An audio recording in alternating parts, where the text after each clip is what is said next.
Hello friends, welcome back to M.E. My Hook and I. I'm trying to get back to regular recording sessions now, yay! Okay, so this is my latest make.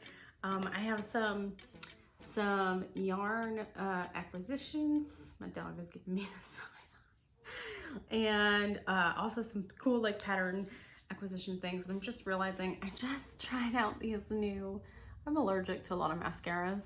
And I'm trying to make it to my husband's new church on Sunday. Side note. Anyway, I have magnetic liner on my hand. So yeah, okay. Anyway, so I just finished this sweater. Let's see if I can show it. This is the Summer's End Cardi. And I forgot who it's by, so I'll try to put that like at least in the description. It was a free pattern, but it's another one of those you could buy the PDF, but it's on a website, has a tutorial and everything. It was actually made in, I haven't blocked this, so it's curling up still. It's made in two long rectangle panels that's basically double crochet with like that as an accent, and then you sew them up the back. And then you do some trim on the sleeves and some trim. This is what I need to block because I actually went down a hook size for my trim and it's curling. And it doesn't say to go down a hook size. It's just that I couldn't find my hook. And apparently that's the only 6mm hook I had. So I will say this is made out of the Comfy Cotton Blend of Lion brand, and it is super soft and it's super beautiful, and that's why I picked it. I think this is called Flower Garden, but it was the stickiest, most pain in the butt cotton to work with, even though it's super soft, because you can see it's almost like a 2-ply with this little beige thread going in it. And it was super splitty and super hangy on my hook. Even my Purl's hook, it was just, yeah, I was happy to get this one done. But it's cute, so there's that. Okay, so some acquisitions. All right, so you saw in my video that I was kind of settled, kind of not settled. We're much more settled now. This is actually, even though that video is just gonna go up because I had a hard time getting it done edited, this is like 3 weeks later. So I have, no, 2 weeks later. I have since come back from the beach, unpacked a little bit more, and gone shopping at my favorite used bookstore in Knoxville called McKay's. If you are a part of like anywhere in Tennessee, I know there for sure there's one in Chattanooga. There might be one in Nashville. Pretty sure it started here in Knoxville. It is like this warehouse full of used books, and it is always crowded. And my sweet mama took me in the middle of Wednesday afternoon. It was still like, I mean, it was the most people I have been around since COVID, and that kind of freaked me out. But it like wasn't so crowded that I felt uncomfortable. Even though I'm vaccinated, I still wore my mask and all that stuff. And I found a mother load of vintage crochet patterns that I'm excited to show you. But first, I stopped by Knit and Purl in Myrtle Beach again. If you'll remember, I went by there in March. And when I went by in March, I should have pulled these out. I got 2 of these, I think, maybe 3 of these. And I loved this yarn, and I loved it so much I wanted to make another wearable out of it, but I clearly did not have enough yardage. And lo and behold, I went back and they had 2 more skeins of this beautiful, whatever this is. Actually, I'm gonna pause and go get what I have made out of it so far. I needed this victory of like this fitting well and being like fantastic size, because what I made, which was meant to be a crop top, did not turn out so well, and I'll tell you why when I come back with the sample. Okay, I'm gonna put a picture of this and maybe the name of the pattern. I think it's by Nomad Stitches, but I'm gonna have to double check that.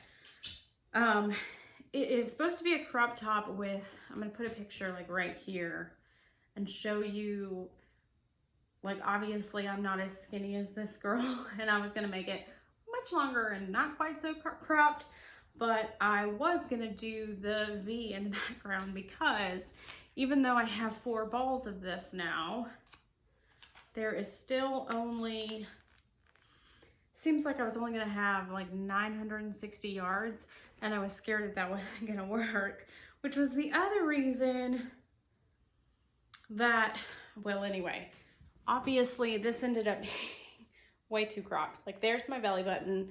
I look somewhat more petite on camera, which is, I guess, a blessing, than I am in real life, at least like this way. Anyway, way too cropped. I got too big of a belly for that. And I only have 3 more balls left. So I had already broke the yarn and done, this is what's gonna end up being the neckline, and didn't have much wiggle room. I could technically add on this. This is a foundation double crochet row. But what I found out was it's not actually gonna go around the girls. So it's not actually gonna fit this way anyway. And the reason is, I think, this is what I think happened. If you look at it, as I'm holding it out, I did a foundation double crochet row, which you know, I like to do on these kinds of projects because these tend out to be, they're just stretchier. Well, I must have stretched it entirely too much when I made it and when I measured it, because you see that would have totally worked, but clearly I got tighter as I went in. I didn't actually like lose any stitches or anything, but it's beautiful. It's beautiful. I still love this. I really, now that I have seen so many people making the Cinnamon Stitches Summer Breeze tank top, even though I'm not much of a tank top gal, I like to have my sweater over my tank tops. This would make a beautiful one of those tank tops. But I'm not so great at just following video tutorials because with some of my cognitive issues with my illness, I don't always orally process and visually process, and trying to find things back and forth in video tutorial can be like just, I do much better with a written pattern to sort of go, oh yeah, that's where I was. So I don't know if I can, but I'm gonna try. I'm gonna try. I looked at the very beginning of that video tutorial. I think it's gonna be fairly straightforward after you start the actual body from the neckline. And a lot of you are making it, so can't be that hard, right? Can't be that hard, right? Anyway, but I did, that wasn't the only yarn I got at Myrtle Beach. If you'll remember, I got some of this Belvedere concept yarn, and you know, if I were prepared, I would have brought it. And I'm gonna make that out of my version, which was a turquoise, which I believe is actually what she's wearing. However, this is a diagram. This shawl, or this, yeah, it's like a poncho shawl thing. And I don't do charts very well, so we're gonna try to learn that. So that was a free pattern that I just didn't notice the first time around.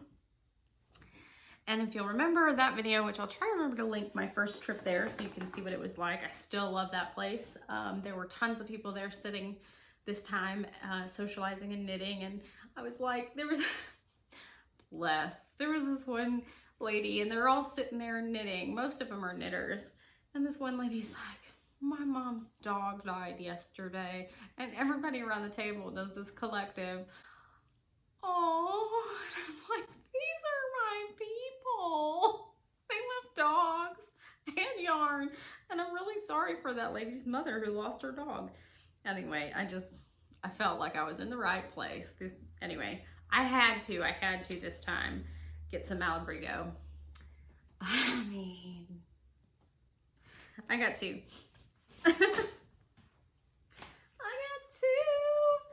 And this is totally like more of a winter weight yarn. It's a worsted weight. It's my favorite, just roving. Oh, with little nubbies and snubbies. Look at all those colors, and look at this one. I immediately saw this right here and was like, okay, this one's going home with me. Now let's find another one. Oh, I'm so in love. So this is Malabrigo worsted. It's a worsted weight, 210 yards, 100 grams, superwash merino wool. Worsted weight, hence the worsted. I'm so in love with this and want to start my like fall crocheting immediately. And then as I was going out, I've already opened these, sorry. They had mystery bags, and it says that all the yarn is at least double the selling price. Do not open the bag before purchase. I did squish it. This one was $4. And I got this Ella Rae Marmel Old English Marbled Cotton Blend. So I love this Myrtle Beach store because it's the beach. They have a lot of cotton, and I love cotton because I live in the South and I have a temperature dysregulation problem. So I really don't wear much wool. I really love these colors. I'm living for the blues and the teals. So I was not mad about this at all.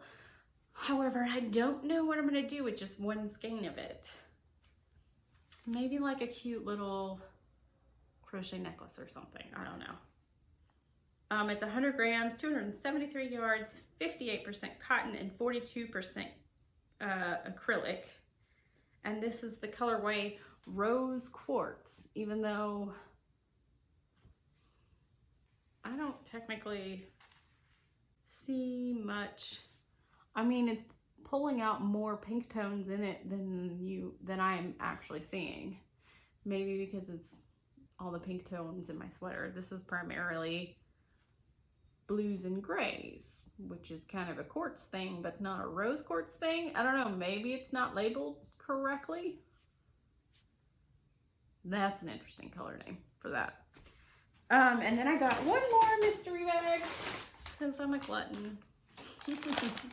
And this one was $8, so I thought, ooh, I wonder what I'm gonna get for that. And at first I was like, oh, are you kidding me? But then I found this pattern book at McKay's and my vintage pattern haul that I'm kind of excited about, and I think I'm gonna end up using this. These are 3 skeins of this linen cotton blend in kind of a sandy color. And I mean, it's legit thread. I'm probably gonna double it up. It's 100% linen, 220 yards or 50 grams each, hand wash cold in the color Dune. They retailed for $8.99 each, and I paid $8 even for all 3 of them. Now, I would not have grabbed linen because it's not my thing. It's kind of scratchy. It's just not my thing. But I am either going to make, and I probably have enough for both, some sort of linen doily type thing for our house, which clearly I'm still in my mother-in-law's house. So it's gonna be a while before I have my own furniture in my own house, but we usually had like a chest right when you walk in the door to like throw your mail and your keys on and stuff. So I might make that out of here. But the other thing that I found that would actually be better suited to cotton was a crocheted collar pattern. So, okay, like I hear you with these dresses, like, yeah. I mean, let's be honest though, some of these prairie looking dresses are at Target, like right now. It's not what I'm wearing, but think like RBG Descent collar. Think about like putting it on a cute t-shirt or something. I just loved it, and I might have to make one of these out of the linen yarn that I got. So there's one of them. That one kind of reminds me of of like Christmas, something I could do for Christmas. That one is, it's actually, yeah, these are all of them. That one I probably won't do. But I like this one, and I like this one, and that's like, I think that's interesting. So I might leave that little motif. Yeah, I might make my own little, and I don't know that the square one is one that I could use, but like y'all, these are hard to find right now, even though they're technically coming back in. So I'm going to let my little artsy fartsy heart out and make one of these, either out of that linen or some of the cotton that I have in my stash. Okay, that was not the only vintage pattern thing that I got. And by the way, in case you're wondering, the Knoxville Hobby Lobby has not put their yarn on clearance yet. So I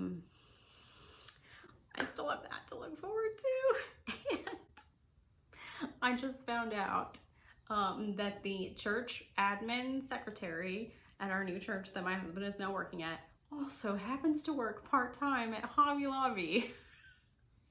I mean, God works out. I'm not gonna call that divine providence, but I'm gonna say, hey, thanks for that. Because she messaged me on Facebook and was like, so I work at Hobby Lobby, I can tell you when the thing's going clearance. I was like, I think I'm gonna love you, like, already. I mean, first off, you should always love your church secretary because A, they know everything that's going on, and B, they basically hold the church together. Like, I mean, there's the pastor and they make major theological decisions and pastoral care stuff, but let's be honest, the church runs because of the secretary. Anyway, so I already love her for, you know, being the person that keeps things going. But I also love her incredible heart and generosity in telling me when yarn goes on clearance. Yeah, anyway. Okay, so the other things I found, hello, welcome back. Betsy still has ADD. All right, the other things that I found, I could have gone nuts. Apparently this was somebody who liquidated their grandmother's crochet patterns or something, because there were tons of these kinds of little booklets.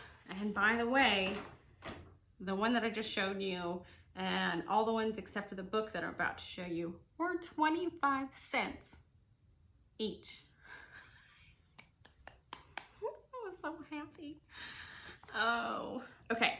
This was touchable texture Afghans, and I could have gone nuts with the Afghan pattern books, but I used discretion. Because the truth is, like, I already have enough Afghan patterns that I'm not going to be able to make in my lifetime. But I do love me some crochet texture.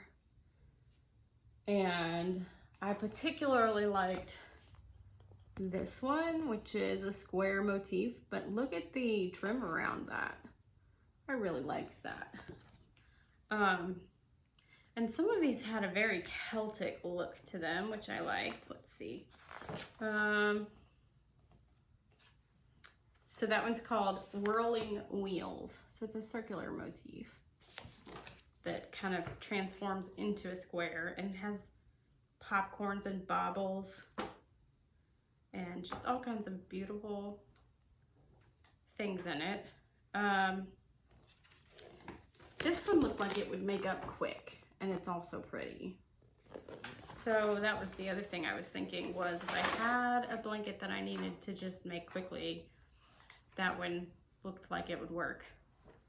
I mean, look at that motif. I mean, that's just beautiful. Anyway, 25 cents.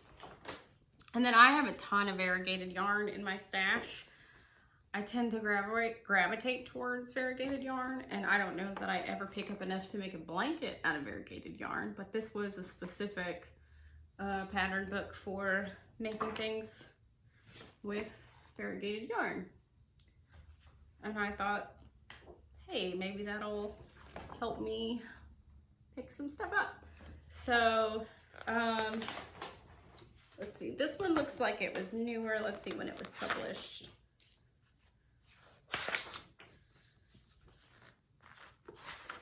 I'm not actually seeing a published date on this one. Anyway, these are by Barbara Schaefer, and this is, I mean, it's back when Leisure Arts was still Leisure Arts, so there's that. But this one actually has a .com website on it, so it's not that old. This one, these are all by Anne Halliday, and I don't know if these are famous ladies back in their day, because I wasn't into crochet when I was this young. 1999. So that's when that one was published. Just for grins, let's see, these collars. I'm gonna say 1989. That's gonna be my guess. Oh, nope, 1986. That was these. The next thing I got, I don't have very many babies to crochet for. Most of my friends all have elementary school aged kids like me, but I mean, those are so cute. For 25 cents, and the little caps themselves would be cute baby gifts.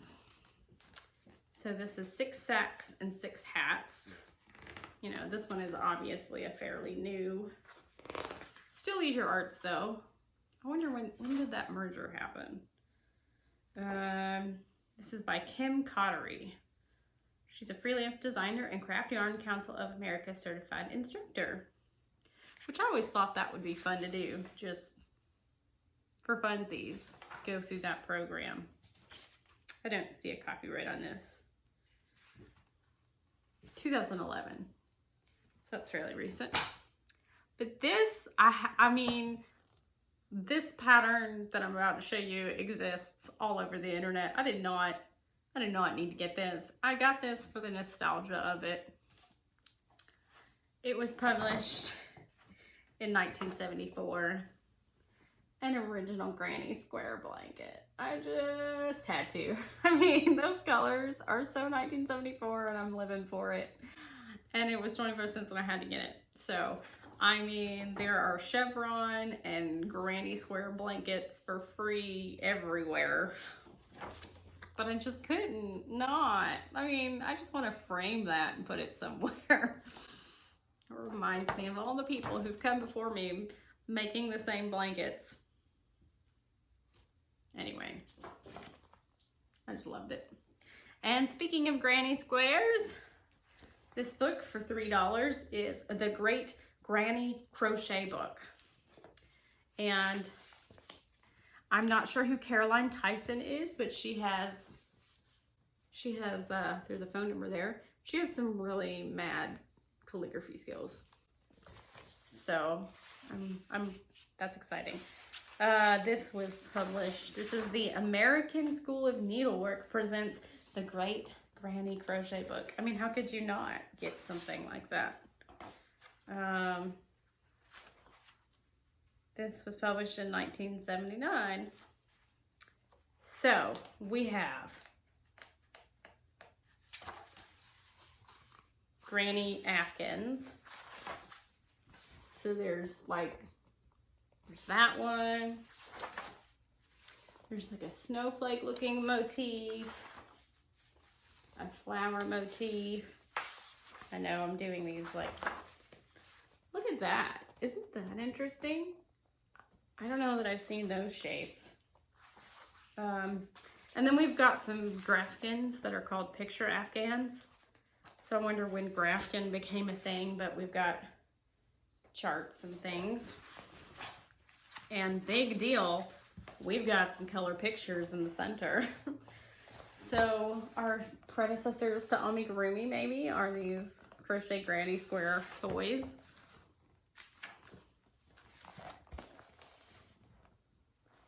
I mean, just fun. It's just fun, and for $3, I kind of had to. I sort of want that one right now, actually, and that one is definitely coming back into style. We have this little cute little apron jumper thing that would have been something I would have worn when I was a kid. And I'm pretty sure some of these existed in some form very similarly on my grandmother's tree. So, yeah, I just thought that was a good find for $3. And poor Hayden, whoever this person is, never got their first birthday card. But it's not Carolyn who owned the book. It's Misty. So this book has already gone through several people's hands. So I think that's probably a long enough video of me rambling and showing random stuff. But we're coming up on my year of YouTube, which who would have thought I would have stuck with this long, because let's be honest, I don't stick with stuff. So I'm kind of proud of myself. Drop me some love in the comments if you've been here for a year. Well, I mean, well, even if you hadn't, I just think I think it'd be interesting to know who's been here pretty much since the beginning. The very beginning was mostly about getting my port installed in my body. And I do need to do an update on that, because I've had a couple people ask me, and you know, a 1 year in review for even myself would be helpful to look back at, which was kind of the reason I started the channel in the first place. So I'm losing daylight. Thanks for hanging with me. It's good to be back, and I will